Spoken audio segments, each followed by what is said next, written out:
Bom, vamos hoje falar de torção.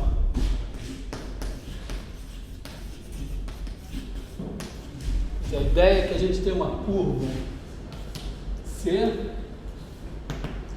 definida no intervalo I, valores em R3.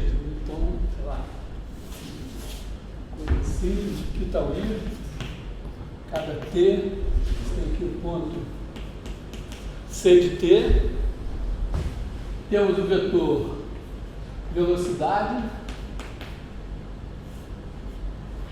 vetor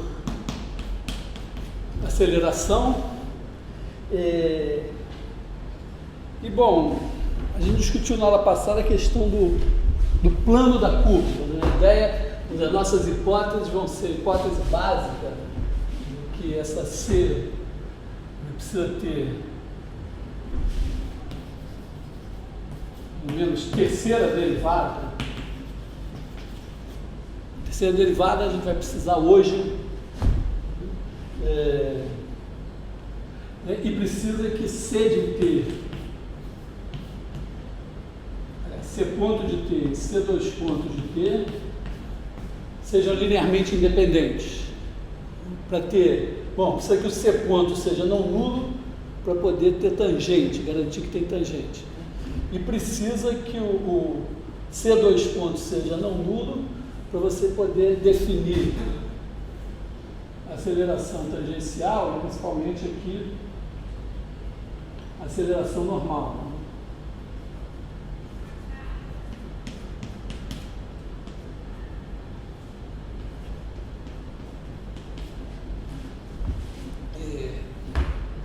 Bom, a gente estudando a curvatura,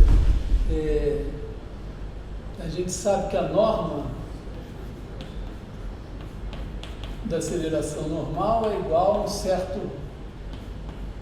kappa de T, norma, vamos chamar isso aqui de V de T, né, para ficar mais familiar.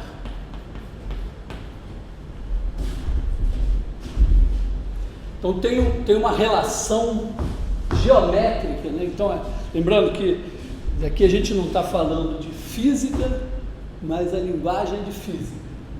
A aceleração normal, se você quiser andar sobre essa curva, então quando você passar nesse ponto aqui, tem um número kappa que não depende da trajetória, não vai mudar.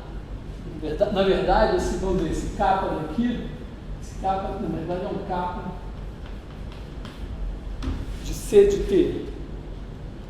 A rigor, vamos dizer, ele depende da trajetória no seguinte sentido: se você estiver passando por esse ponto, é claro que a curvatura, quando você passa aqui assim,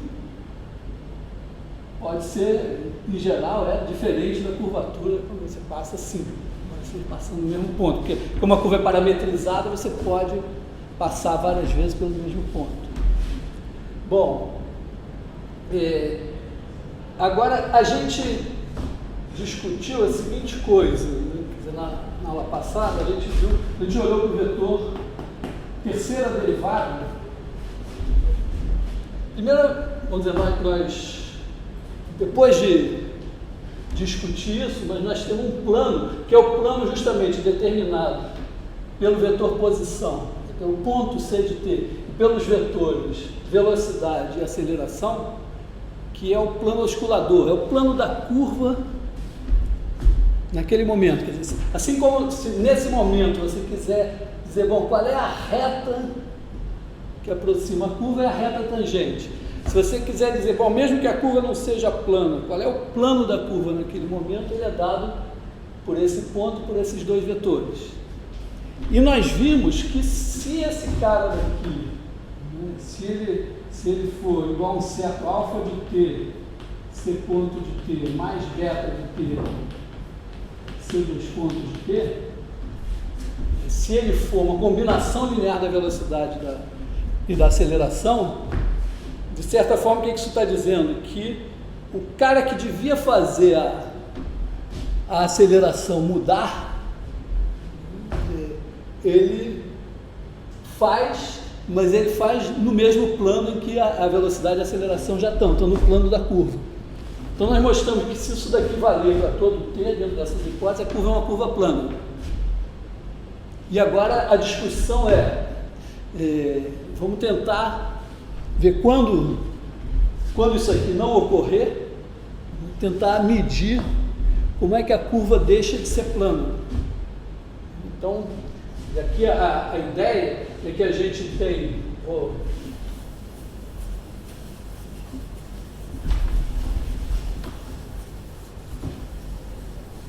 fazer uma figura assim, né? E aqui você tem um ponto, no ponto C de T, você tem aqui o vetor velocidade, e eu vou pegar o unitário da velocidade, né? Tem aqui V, e eu vou chamar esse cara aqui de U. Vou chamar ele de U. Ele é o unitário da velocidade. U é igual a 1 sobre norma de V. Depois você tem aqui a aceleração normal. Vamos que isso aqui seja aceleração normal. Vamos pegar também o unitário desse cara. Vamos chamar esse cara aqui de N. N de normal. Então o N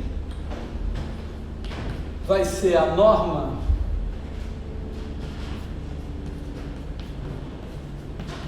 vai ser a aceleração normal multiplicada por 1 sobre a norma. De maneira que os dois aqui são unitários. Então esses dois caras são uma base ortonormal do espaço de dimensão 2 que corresponde ao plano da curva. E agora a gente pode fazer o produto vetorial deles para gerar um terceiro vetor aqui. Então vamos botar em outra cor. Sei lá, assim. Esse cara daqui vai ser o B. Esse B é ortogonal a ambos aqui. Então o B é igual ao produto vetorial do U pelo N. E claro, ele é um vetor normal ao plano da curva. Então se a gente tentar ver como é que o B varia, a gente vai estar de alguma maneira medindo o quanto a curva deixa de ser plana. E tem uma coisa que dá para suspeitar, é o seguinte, é que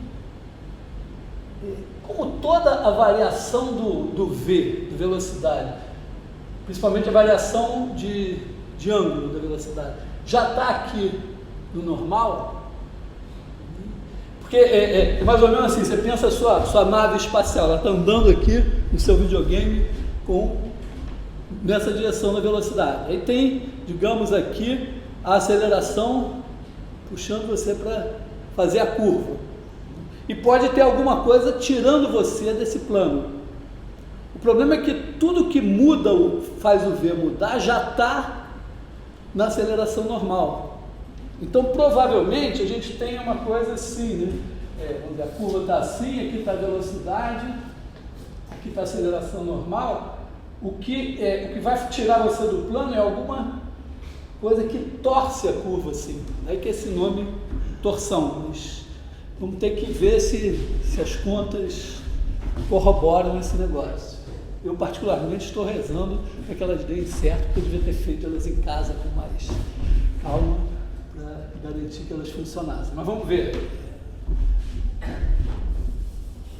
Então nós vamos partir dessa situação. Eu vou fazer o seguinte, vamos fazer a seguinte simplificação. Como eu estou supondo que a velocidade é sempre não nula, eu posso reparametrizar a curva por comprimento de arco. Significa, lembrando assim, né, a gente define, né, você tem a função S de I em R, que leva cada T, vamos dizer, vou escrever assim, I é igual a intervalo AB. Aliás, em vez de fazer em R, vamos chamar de L igual a integral de A até B de C ponto de T dt. Isso aqui é o comprimento da curva. Então, vou fazer desse intervalo AB no intervalo 0L que leva cada t na integral de a a t de c ponto de tal de tal. Isso aqui você tem a curva assim, aqui é o C de A, aqui é o C de B, aqui tem o intervalo I, e aqui tem o intervalo 0L, AB. Em princípio, esse comprimento aqui deve ser o comprimento da curva. Então, você pega aqui o ponto T, vem aqui em C de T, mede esse tamanho, que é isso daqui, e pega isso e bota aqui assim. E esse cara aqui é o S de T. Acho que esse L devia sair do quadro, talvez. Mas é isso. E acontece o seguinte, essa função S, como a gente viu, se você derivar o teorema fundamental do cálculo, então, o teorema fundamental do cálculo serve para várias coisas, mas não serve só para você passar uma prova usando o teorema, calculando integral, usando o teorema fundamental do cálculo. Serve, por exemplo, para definir isso. E para você ter certeza aqui, que se você derivar isso, calcular a derivada S ponto de T, isso é esse cara, C ponto de T de norte. Que, como a gente está supondo que a velocidade é sempre não nula, então esse cara é sempre positivo. Então essa função, se a gente, em vez de colocar assim, colocar dessa maneira, aqui está o intervalo AB, aqui está o L. Então, ó, C, vamos dizer, S, vamos chamar essa função aqui, função de S, aqui é o T. Então, vou marcar aqui o T, aqui o S de T.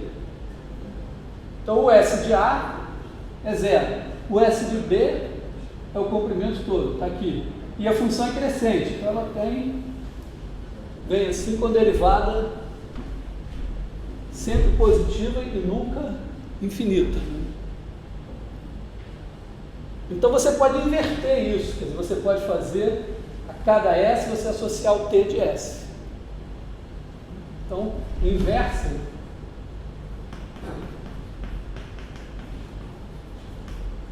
é a função, vou escrever assim, T de 0L em AB, que a cada S associa um T de S, de maneira que S de T de S é igual, vou usar outra variável aqui, sigma, igual a sigma. Você pegar aqui o ponto sigma, trouxer aqui um T de sigma, agora se você pegar esse cara e levar no S dele, você vai recuperar o sigma.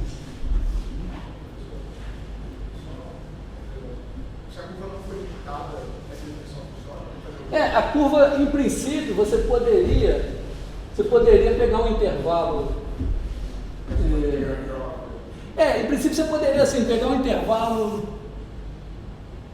que seja aberto, limitado ou não, e começar a marcar o comprimento de um certo, sei lá, de um certo ponto A aqui, de maneira que aí o comprimento para cá seria positivo, definindo dessa maneira, para cá ele seria negativo.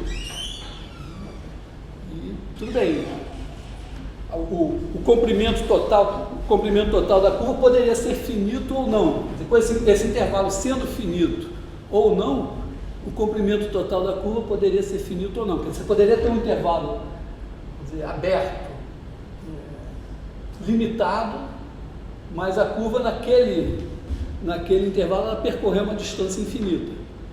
Sei lá, a gente sabe isso com gráfico de função, você tem função que você tem o gráfico dela nesse intervalo aqui e ela faz uma coisa assim. Então, esse intervalo aqui seria o seu tempo e a imagem daquele intervalo infinito. E vice-versa. Com o intervalo fechado, aí isso não vai poder acontecer. Você está integrando uma função limitada. Como a velocidade supostamente é contínua, então essa função aqui é limitada. contínua, limitada, estou no intervalo fechado, então quando você fizer a integral, vai dar uma coisa finita. Bom, isso aí é uma ferramenta que às vezes da qual a gente pode lançar mão às vezes, que é para simplificar a vida, dizer o seguinte: você pode reparametrizar a curva, quer dizer, você, voltando aqui, a curva, em vez de você pensar assim, a cada t eu associo o c de t, eu posso pegar o sigma, levar no t de sigma e trazer aqui no ponto c de t de sigma. Ou, dizer assim, esqueci, depois eu vou chamar esse cara de S. Quer dizer, a curva, em vez de ser parametrizada por esse intervalo, passa a ser parametrizada por esse. E aí, quando eu ando aqui, se eu percorrer uma distância, se eu vier aqui de 0 a sigma, medir o comprimento, vai dar sigma. E a velocidade vai ser constante, igual a 1. Então, se a velocidade for não nula, a gente sempre pode reparametrizar a curva. A gente chama reparametrização por comprimento de arco, porque o parâmetro deixa de ser o tempo, entre aspas, e passa a ser o comprimento de arco. Então, isso simplifica a vida, porque aí o vetor velocidade é unitário.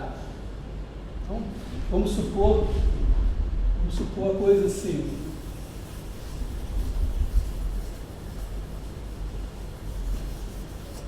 Então, supondo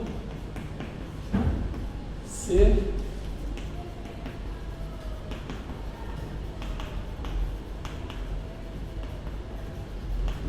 parametrizada por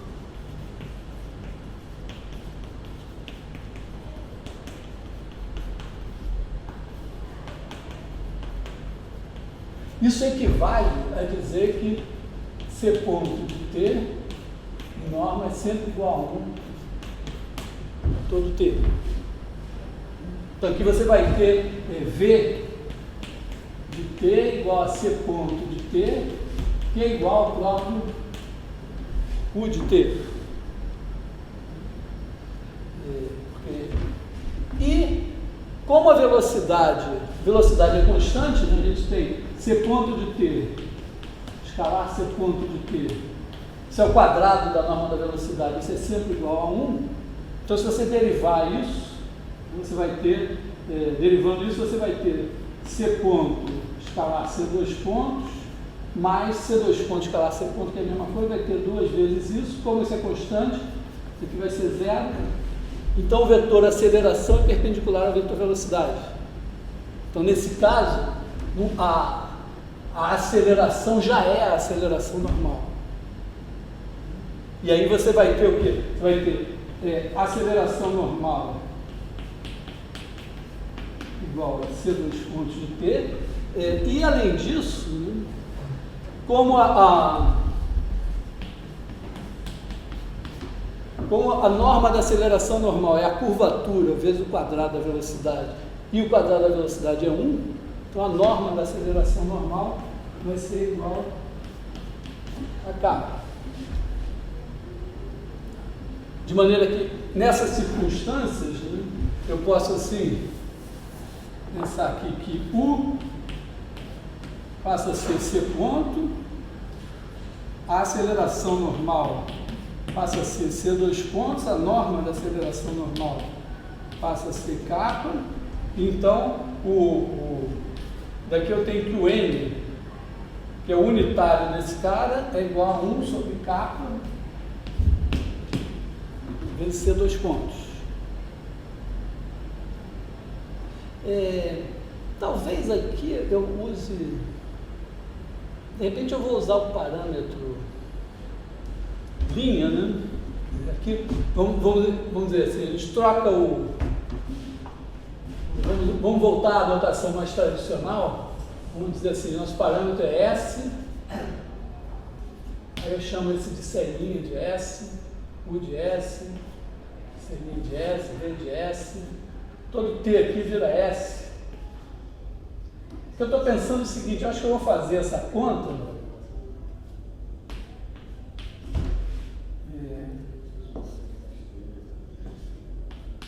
Eu vou fazer essa conta supondo parametrizado por comprimento de arco, mas depois eu preciso voltar. Aqui todo mundo vai ser C', C2 linhas, C2 linhas. É porque depois eu vou fazer supondo parametrizado por comprimento de arco para simplificar a minha vida e eventualmente depois eu volto para o caso geral. Bom, então vamos trabalhar com isso, né? Quer dizer, o nosso B ele é igual a 1 sobre capa C' vetorial C2'. Lembrando aqui que esse cara é unitário, a norma desse é isso daqui, então esse aqui passou a ser unitário, esse vezes esse passou a ser unitário.